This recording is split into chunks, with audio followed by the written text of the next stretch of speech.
The Abandoned One. The mining outpost of Vesta 9 hung on the edge of civilization like a forgotten memory, a collection of pressurized domes and recycled shuttle parts clinging to an asteroid's jagged surface. Beyond the reinforced viewport stretched the endless void, occasionally punctuated by the glow of distant freighters and the cold light of stars too far to offer comfort.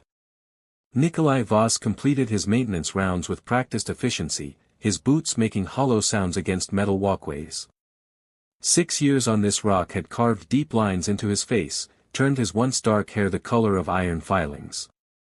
The isolation suited him, or so he'd convinced himself after the accident at Ganymede Station that had left half his crew dead and his reputation in ruins. The message scrolled across his comband unexpectedly: salvage auction. Hangar 6. Rare items. Final call. Nikolai almost ignored it. The monthly auctions usually featured nothing but stripped mining equipment and contraband medical supplies. But something, intuition, perhaps, or simply the crushing monotony of his routine, made him change direction toward the central hub. Hangar 6 smelled of engine oil and desperation.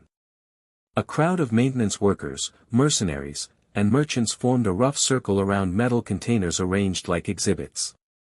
Nikolai stayed at the back, watching as dented processors and questionable nutrition supplements changed hands.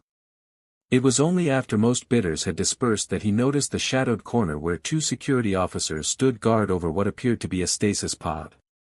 The pod's surface was frosted over, its power indicators flashing amber, a warning of imminent system failure. What about that one?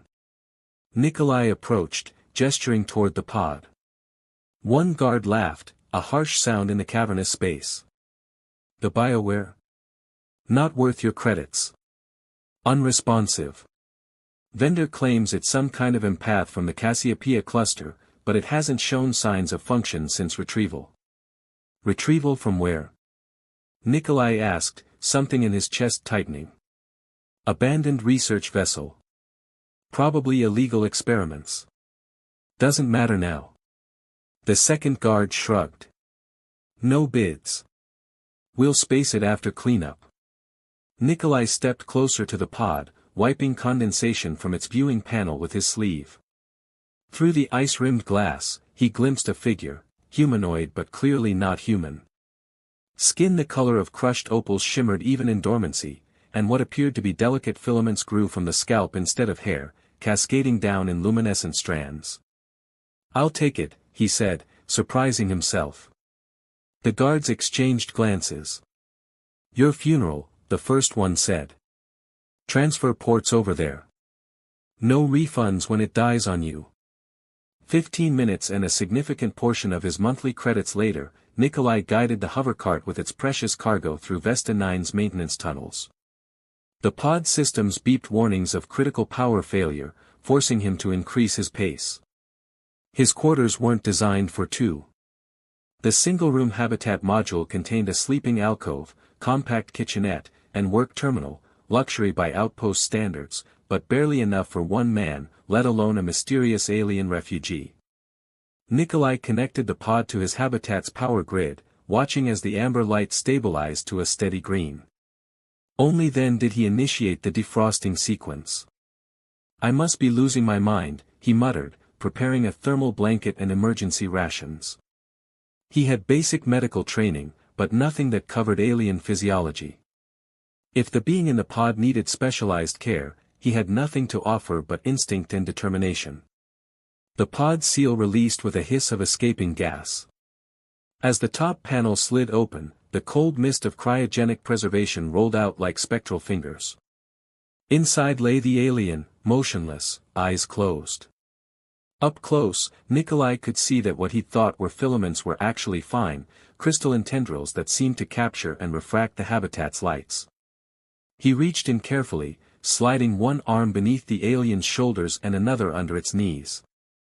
The being was lighter than expected, almost weightless compared to a human of similar size. As he lifted, the creature's eyes snapped open. They were entirely silver, no pupil or iris, just reflective pools that seemed to capture Nikolai's image and hold it. No sound came from the alien, but its body tensed, crystalline tendrils stiffening like wire. "Easy," Nikolai said softly, settling the being onto his bed. "I'm not going to hurt you."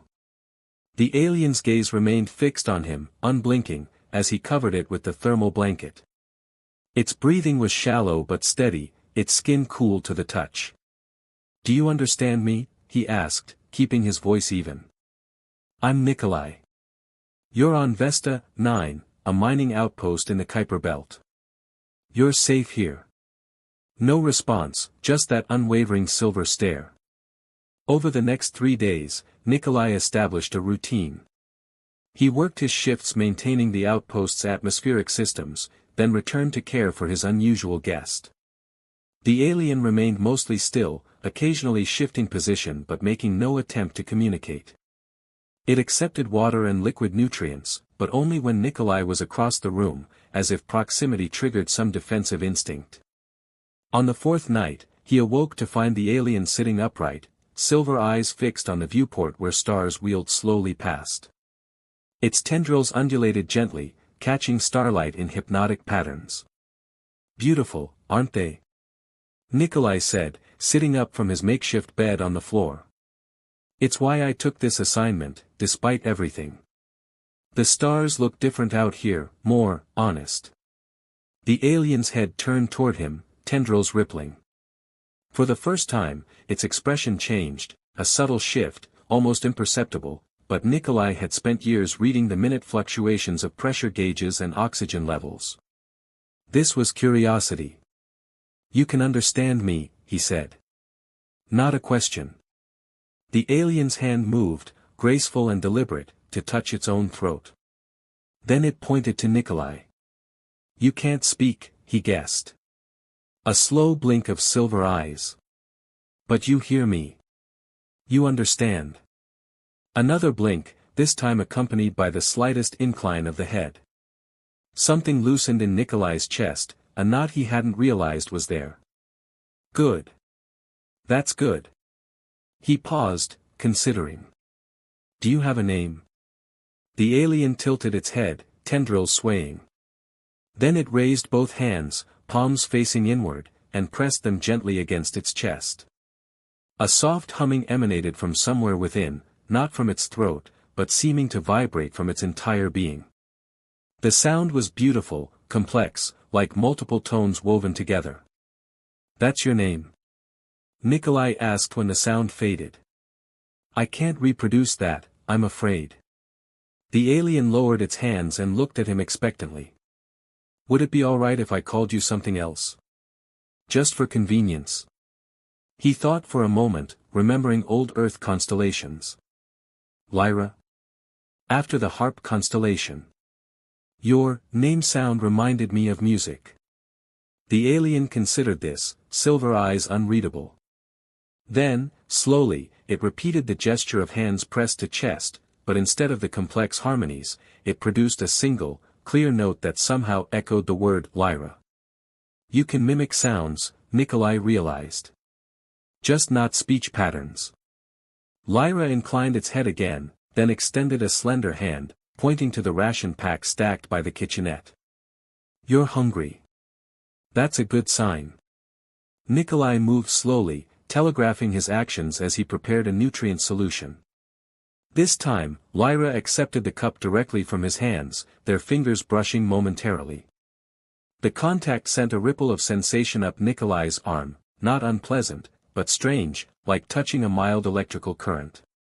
He wondered if this was some form of communication, a way Lyra's species conveyed information through physical contact. In the days that followed, they developed a rudimentary language of gestures and sounds. Nikolai learned that certain positions of Lyra's tendrils indicated emotional states, relaxed and flowing for contentment, rigid for alarm, gently curving for curiosity. In return, he explained the functions of various objects in his habitat, the purpose of the mining outpost, the basics of human society. Lyra was an avid learner, absorbing information with silent intensity. Sometimes, when Nikolai returned from his shift, he would find small objects arranged in patterns, a visual language he couldn't decipher but recognized as deliberate. Once, he discovered his personal tablet displaying the station's stellar charts, stars connected by lines that formed intricate geometric shapes. "Is this where you're from?" he asked, pointing to a particularly complex intersection of lines. Lyra made a sound like distant wind chimes, the closest thing to laughter Nikolai had heard from the alien, and shook its head. The tendrils formed a spiraling pattern that Nikolai had come to associate with negative responses. One evening, as they shared space in comfortable silence, Nikolai spoke of the accident at Ganymede. He hadn't told the story in years, not the full version, but something about Lyra's presence made the words flow. He described the critical failure in the oxygen recyclers, the fire that followed, his desperate attempt to reach trapped colleagues before emergency bulkheads sealed. "I got 3 out," he said quietly. 5 didn't make it. Investigation called it a maintenance oversight. My oversight. He stared at his hands.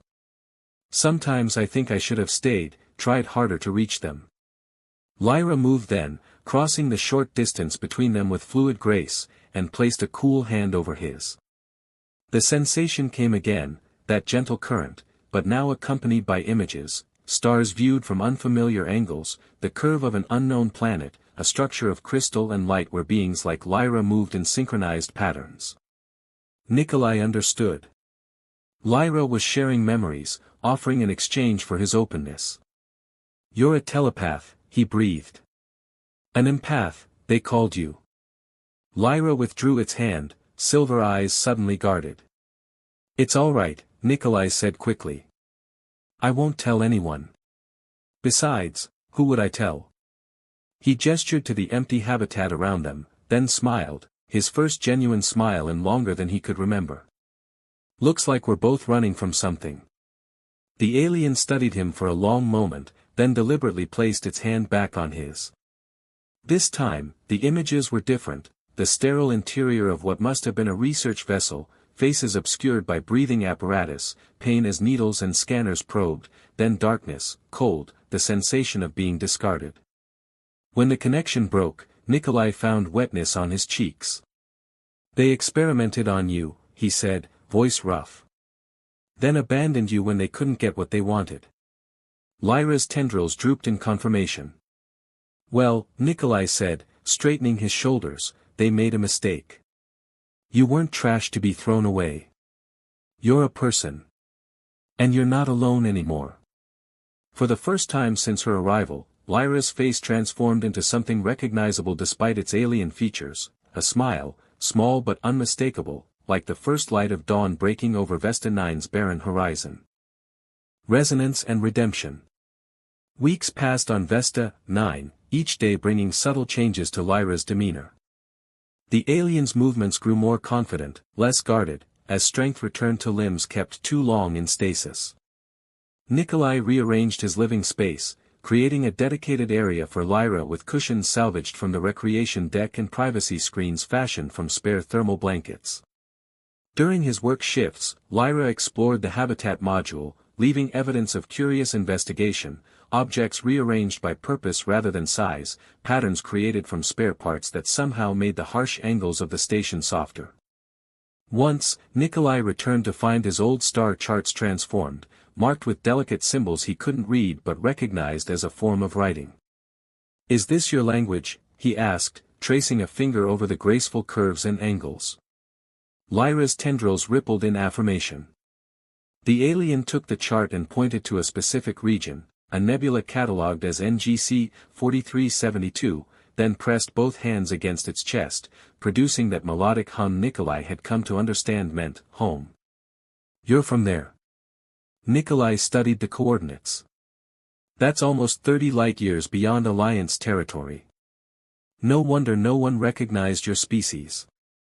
Lyra's expression shifted, the opalescent skin darkening slightly around what passed for cheekbones. Embarrassment, Nikolai had learned, or perhaps discomfort. The alien raised its hands, mimicking the posture of someone larger, broader, then made a sharp gesture of dismissal. "Someone rejected you? Cast you out?" Nikolai frowned. "Before the researchers found you?" A series of quick gestures followed, hands pressed to chest, then opened toward the star chart, fingers spread wide. The hum that accompanied this was deeper, resonating with a vibration Nikolai could feel through the deck plates. You were sent away. Because of your abilities. Lyra's tendrils coiled tightly, a sign of distress or painful memory, and Nikolai didn't press further. Instead, he showed Lyra how to operate the station's secure communication system, setting up a private channel where they could exchange messages when he was on shift.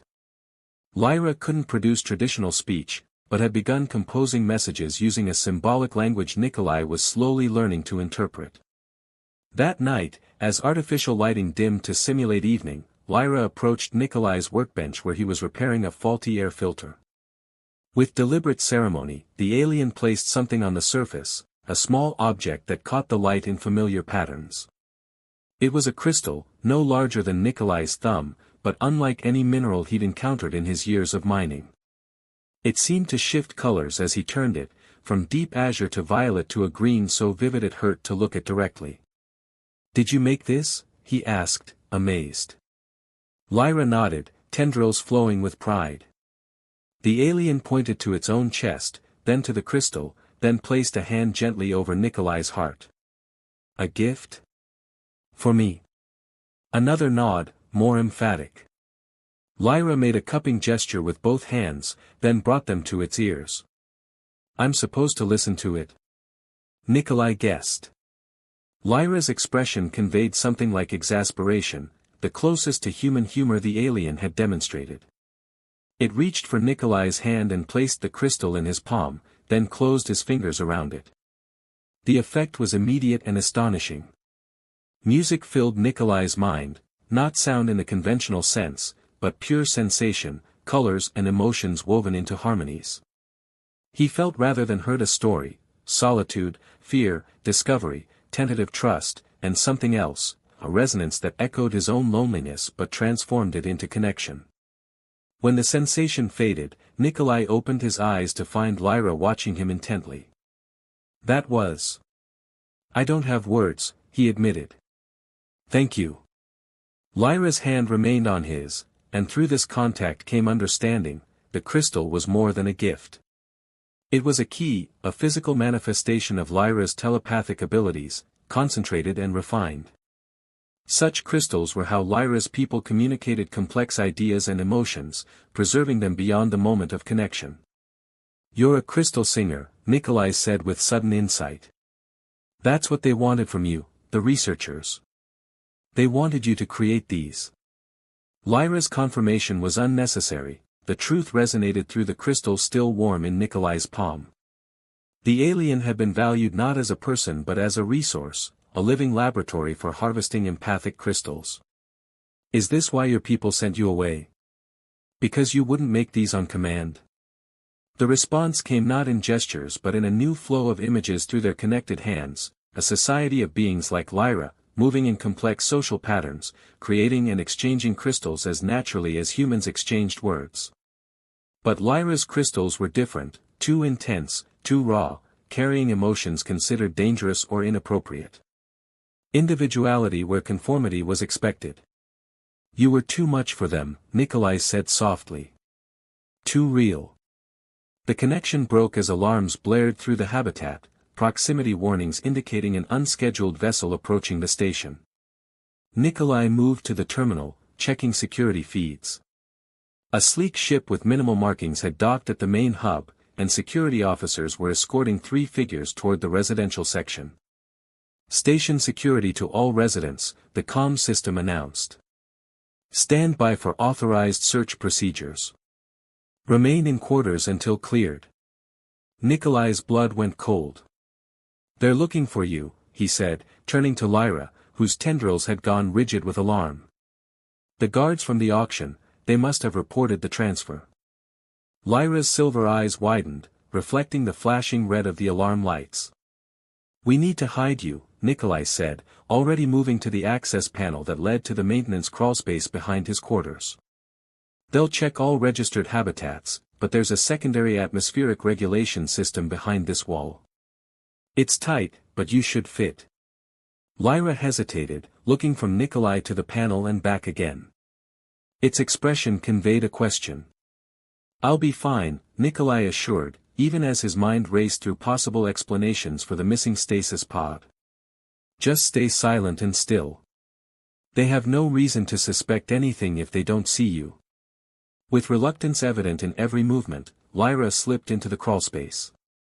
Nikolai secured the panel just as pounding came at his door. "Station security. Open up." Nikolai took a steadying breath, tucking Lyra's crystal into his pocket, and released the door lock. 3 figures entered, 2 station security officers and a third person in a sleek environment suit emblazoned with the logo of Helios Bioresearch. The researcher's face was obscured by a reflective visor, but the voice that emerged from the suit's speakers was coldly professional. "Nikolai Voss. I am Director Run with Helios Bioresearch. We are conducting a recovery operation for missing company property. You recently acquired an item from the salvage auction, biological in nature. Where is it?" Nikolai affected confusion. "The auction? I bought some spare parts for my environmental system. They're already installed. Our records indicate you purchased a stasis pod containing a non-human entity," one security officer said, consulting a datapad.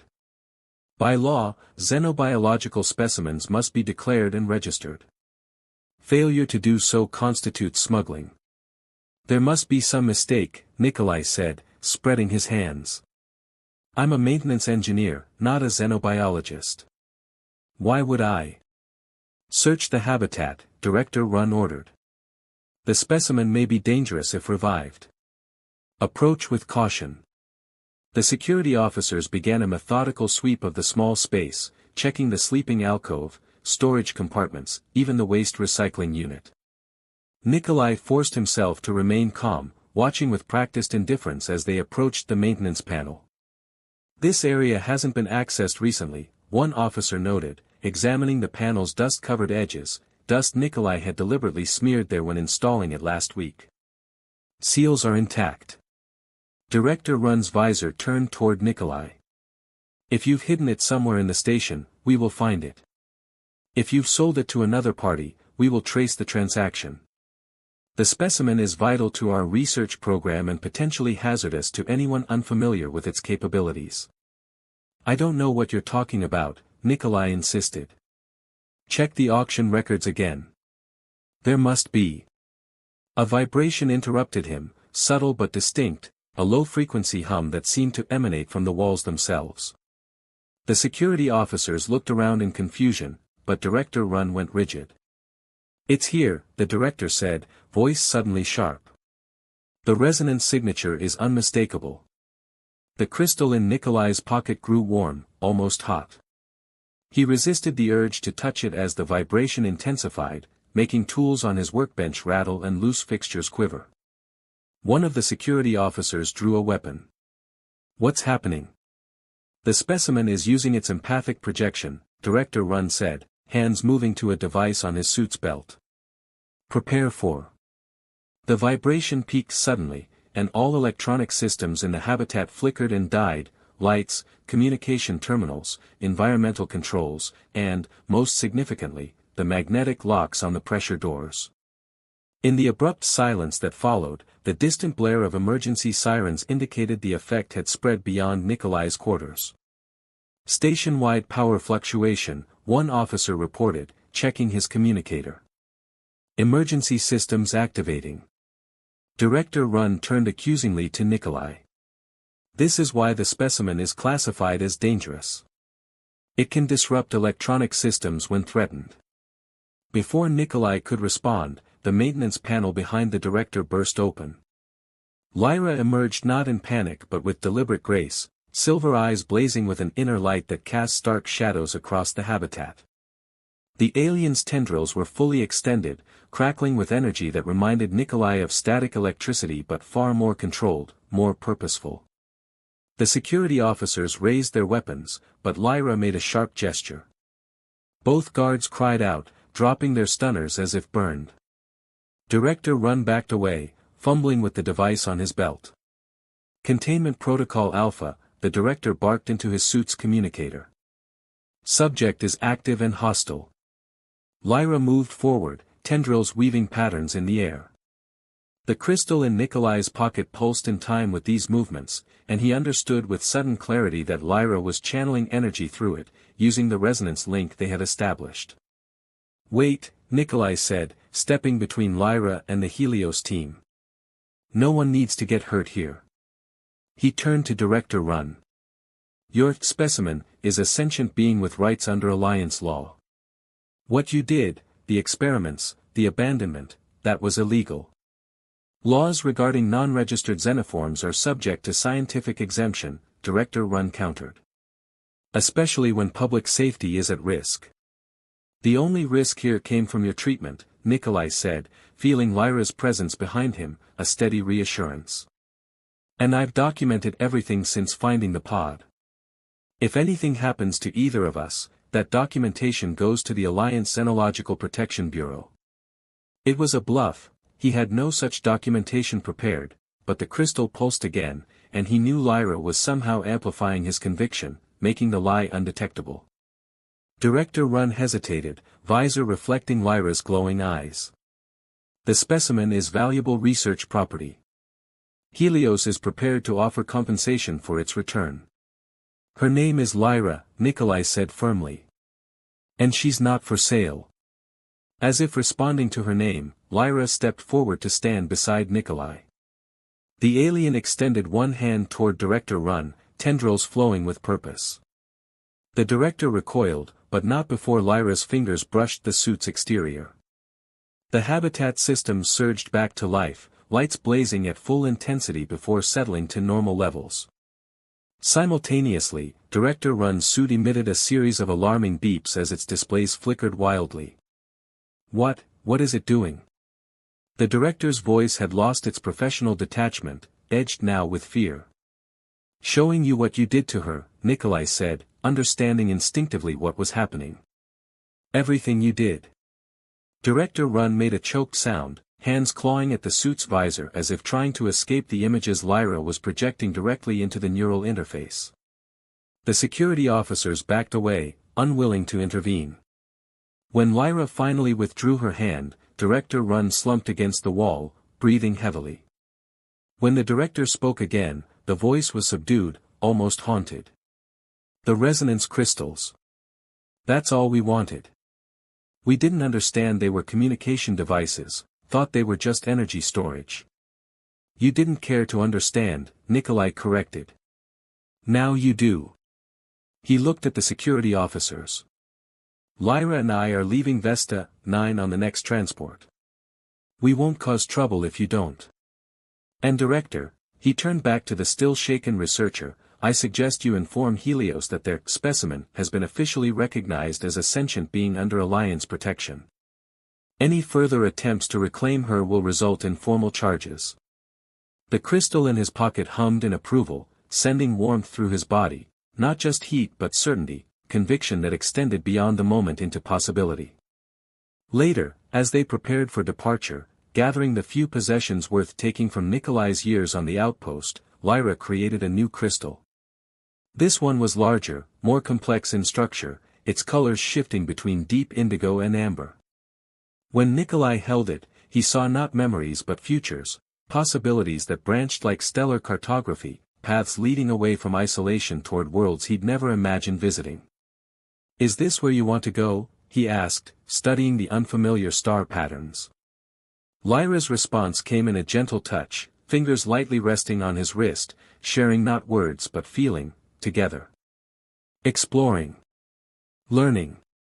Becoming." Nikolai smiled, tucking the crystal carefully into their travel pack alongside the maintenance tools he couldn't bear to leave behind. "Together then," he agreed. "Though I should warn you, I'm better at fixing things than discovering them." Lyra's tendrils rippled with amusement, and the hum that filled the small habitat sounded remarkably like laughter. As they boarded the transport vessel the next cycle, Nikolai realized that for the first time since the Ganymede accident, he was looking forward, not back, moving towards something, not away. And if the other passengers gave curious glances to the odd pair, the weathered human engineer and the crystalline alien with flowing tendrils, neither Nikolai nor Lyra paid them any mind. They had both been discarded once, judged as damaged or dangerous. But in finding each other, they had discovered a truth more valuable than any crystal, that worth isn't determined by those who abandon you, but by those who choose to stay. As Vesta, 9 receded into the star-filled darkness behind them, Lyra leaned toward the viewport, tendrils capturing and reflecting the light of distant suns. Nikolai watched, feeling the weight of past failures finally begin to lift. They were both cast-offs, in their own way, she from her people, he from his profession and past, but together, they were something new. Something whole. The crystal in his pocket pulsed once more, radiating not memory or prediction but simpler, deeper truth. They were no longer discarded. They were found.